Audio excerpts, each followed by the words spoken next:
The Galactic Council, a coalition of the galaxy's most dominant species, had long been the ruling power in the cosmos. Comprised of representatives from the most advanced civilizations, they wielded immense influence over countless star systems. Their decisions shaped the destinies of entire worlds, their strategies finely tuned through centuries of managing interstellar conflicts. These species, with their ancient histories and technological superiority, saw themselves as the natural arbiters of galactic order. In their eyes, humanity was a minor footnote in the grand tapestry of the galaxy. A species confined to a single planet for most of its existence, humans had only recently ventured into the stars.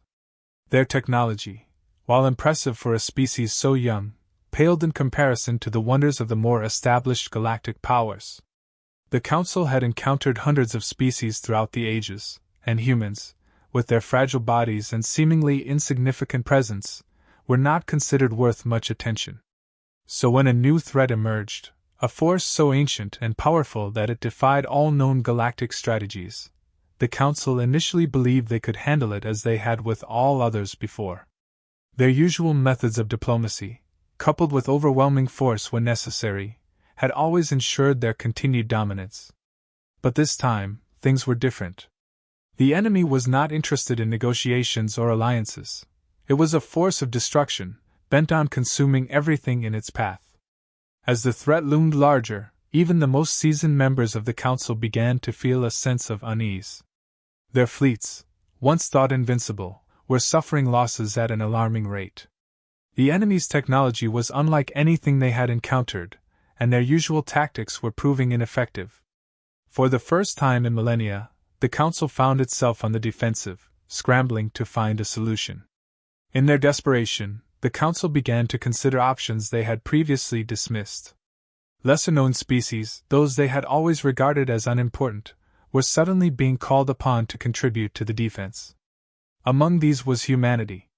The decision to involve humans was not made out of respect or acknowledgement of their potential, but rather out of sheer desperation. The Council believed that even a minor contribution might buy them the time they needed to regroup. When the proposal to involve humans was put forth, it was met with skepticism. Some Council members scoffed at the idea, convinced that the humans would be little more than cannon fodder. Others, more pragmatic, saw it as a necessary risk. After all, the humans could at least serve as a distraction, allowing the more advanced fleets to strike when the enemy was vulnerable. There was no grand announcement or formal request for humanity's involvement. The Council's message to Earth was simple and devoid of any pretense. Send your fleet. The humans complied, but the Council paid little attention to the details. They did not bother to review the specifications of the human ships or their battle strategies. In their minds, the humans were a minor player in a much larger game. As the human fleet prepared to join the defense, the Council's focus remained on their own forces. They were preoccupied with reinforcing their own lines, refining their strategies, and analyzing the enemy's movements. The humans, meanwhile, were left to organize themselves with little input or oversight from the Council. It was assumed that the humans would follow the lead of the more experienced species and take their place on the front lines, doing what they could to delay the inevitable.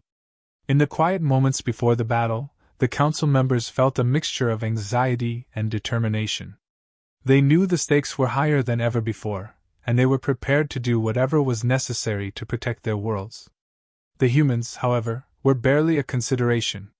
The Council had no idea what to expect from them, and frankly, they didn't care.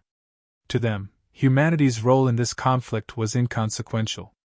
But as the battle approached, a few Council members began to question this dismissal. They had heard rumors, whispers of human resilience and ingenuity, stories that were difficult to believe. But in the face of an enemy so powerful, even the most fantastical tales held a glimmer of hope. Perhaps the humans would surprise them, perhaps they had something to offer that the Council had overlooked. Yet, even these thoughts were fleeting, overshadowed by the overwhelming sense of urgency and the pressing need to focus on the task at hand. The Council's decision to involve humanity was born out of necessity, not respect. They expected little from the human fleet, viewing it as a minor concession in a desperate situation. Their attention remained on their own forces, their own strategies, their own survival. Humanity, they believed, was simply a small part of a much larger plan, a plan that would unfold with or without their involvement. As the final preparations were made and the Council's fleets moved into position, the humans took their place alongside them. The Council's expectations were low, their confidence in their own superiority unshaken. They believed they had seen it all, faced it all, and survived it all. What they didn't realize, however, was that they were about to witness something entirely unexpected. The stage was set, the pieces in place, and the galaxy was on the brink of a revelation that would shake the very foundations of the Council's beliefs. The galaxy had known peace, albeit an uneasy one, under the watchful eyes of the Galactic Council for centuries. Their dominion was unchallenged, their power undisputed. But that delicate balance was shattered when the threat emerged, a force so ancient and malevolent that its very existence seemed like a forgotten nightmare, resurrected from the dark corners of the galaxy's past. This enemy was no ordinary foe. It was an ancient species, one that had slumbered for millennia in the void of space, waiting for the right moment to awaken. Their technology was beyond comprehension, blending the organic and synthetic into a horrifying fusion of power. They did not seek conquest for resources or territory. Their goal was annihilation. They were driven by a singular purpose: to eradicate all life that did not conform to their own twisted ideals of perfection. They were a force of nature, a relentless tide that devoured everything in its path, leaving nothing but desolation in their wake. The Galactic Council, for all their wisdom and experience, was unprepared for the scale of the devastation. Their initial encounters with the enemy were disastrous. Fleets that had once been the pride of entire civilizations were torn apart as if they were made of paper. Advanced shields, energy weapons, and tactical maneuvers that had proven effective in countless battles were rendered useless. The enemy's ships were faster, their weapons more powerful, and their tactics more ruthless than anything the Council had ever faced. Panic began to spread through the ranks of the Council. The very foundations of their power were crumbling. They had always believed that their combined strength would be enough to face any challenge, but now, for the first time, they faced the possibility of total defeat. Every strategy they employed, every countermeasure they devised, was met with brutal efficiency by the enemy. It was as if the enemy anticipated their every move, adapting and evolving with terrifying speed. In their desperation, the Council convened emergency meetings, seeking solutions from every corner of the galaxy. They scoured ancient texts, consulted the oldest minds, and even turned to the forbidden knowledge of the long-lost civilizations that had once inhabited the galaxy. But nothing they found provided the answers they needed. The enemy was a mystery, its origins unknown, its motives unclear, and its capabilities unmatched. As the situation grew more dire, the Council began to consider options that had once been unthinkable. They looked to the lesser-known species, the ones they had always dismissed as insignificant. Perhaps, in their diversity, there was a strength that could be harnessed, a new perspective that could turn the tide of battle. It was in this context that humanity, a species they had long ignored, came into consideration. The Council's decision to reach out to humanity was not born of respect or admiration. It was a last-ditch effort, a desperate attempt to throw everything they had at the enemy in the hopes that something, anything, might make a difference. They knew little of humanity's capabilities, but they had heard whispers of their tenacity, their ability to survive against all odds. And in this moment of crisis, survival was the only thing that mattered. The request sent to Earth was terse and without fanfare. It carried the weight of a galaxy on the brink of destruction, but it was delivered with the cold efficiency of a bureaucratic directive. The Council did not expect much. They did not anticipate that humanity would play any significant role in the coming conflict. At best, they hoped the human fleet might serve as a distraction, drawing some of the enemy's attention away from the more critical battles. As the message was sent, the Council members braced themselves for the worst. They knew that their survival hinged on finding a way to stop the enemy's advance, but they were running out of time and options.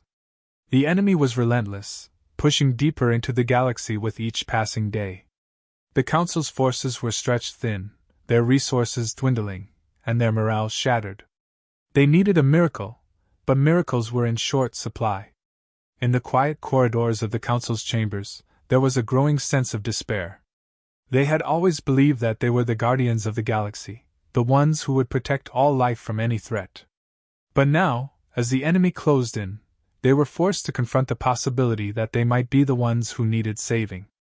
And in their desperation, they had called upon a species they barely understood, hoping against hope that humanity might offer something that the Council's vast knowledge and power could not.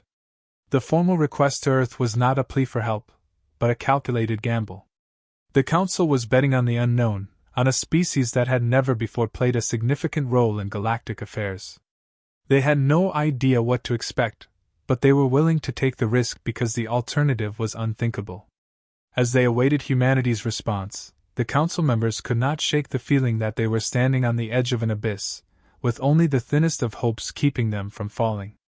The Galactic Council gathered at the designated rendezvous point, fully expecting the human fleet to be a modest display of basic technology and outdated tactics.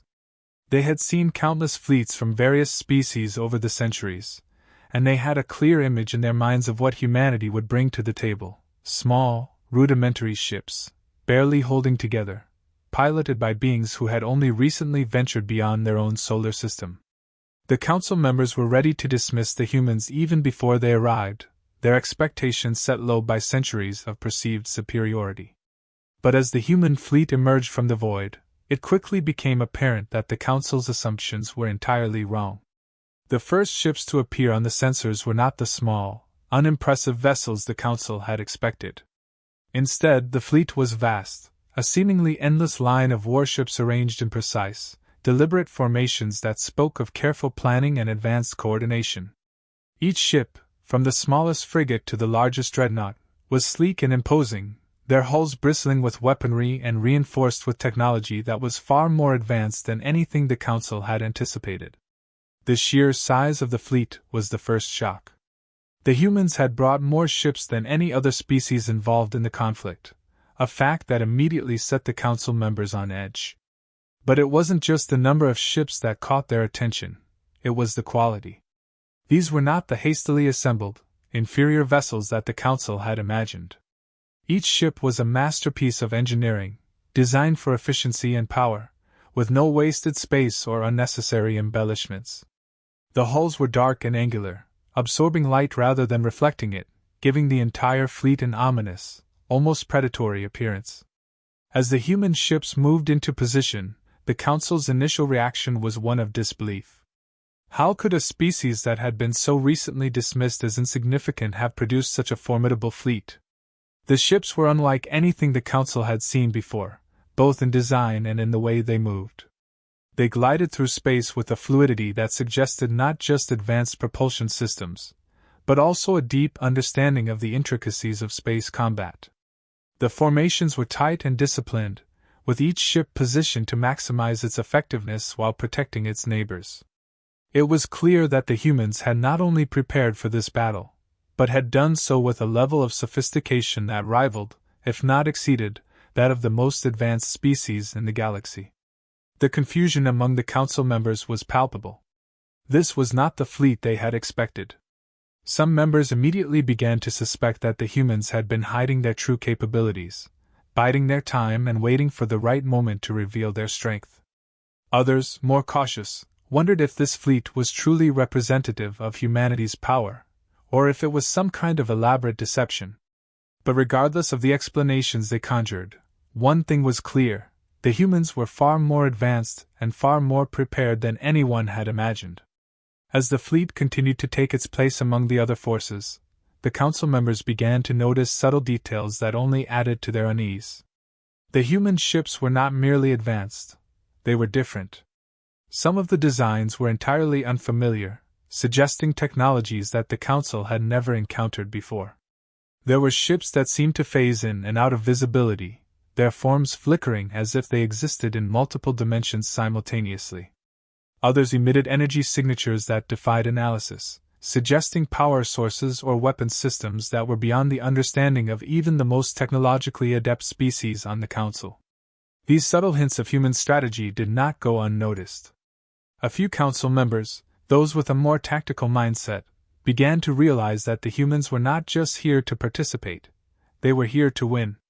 The fleet's formation, the careful positioning of ships, and the unreadable energy signatures all pointed to a strategy that was far more complex than anything the Council had planned.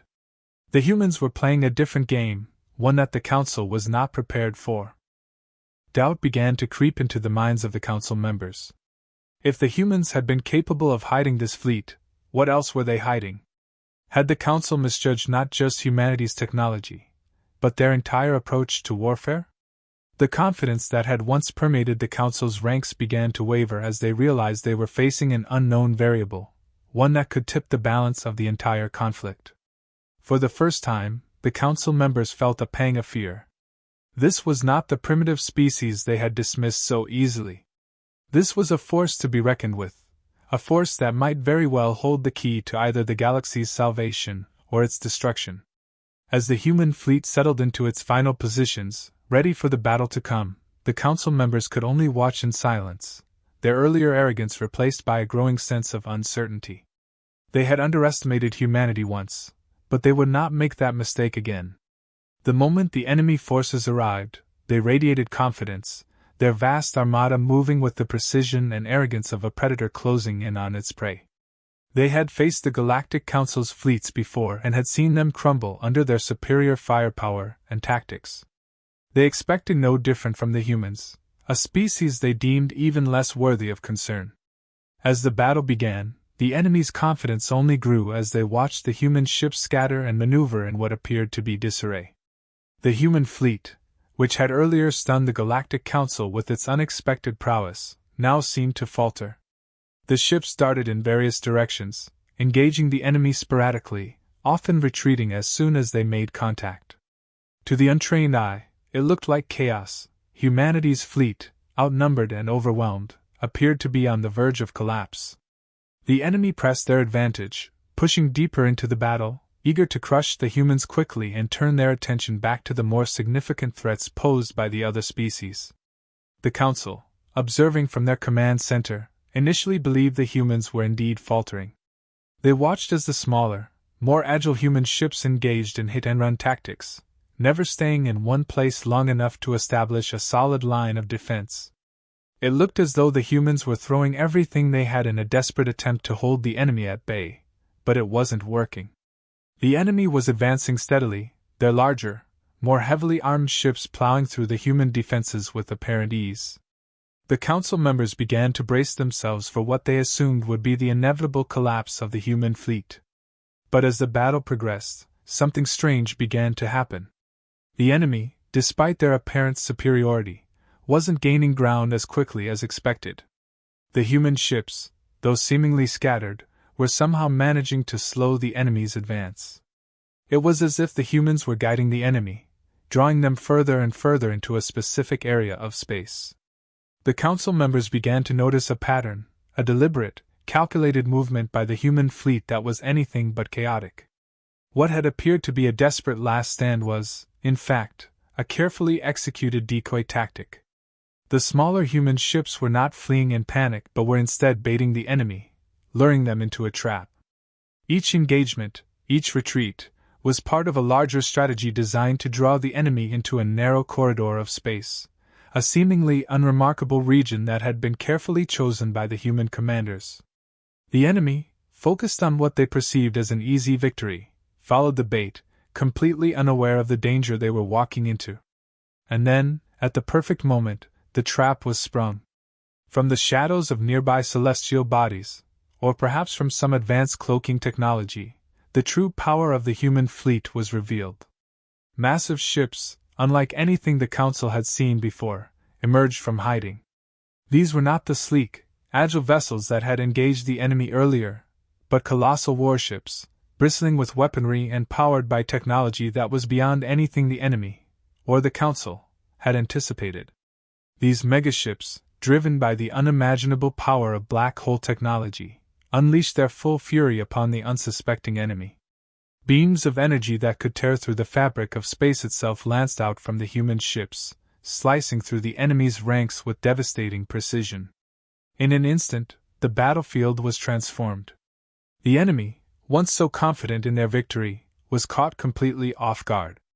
Their formations, so meticulously maintained throughout the battle, crumbled as ship after ship was obliterated by the overwhelming firepower of the human fleet. The Council, watching the events unfold in real time, was stunned into silence. They had never imagined that humanity, a species they had so recently dismissed as primitive, could wield such power. The tactics were flawless, the execution precise, and the result was nothing short of spectacular. What had begun as a seemingly hopeless battle had turned into a rout, with the enemy forces in full retreat, desperately trying to escape the deadly trap they had been lured into.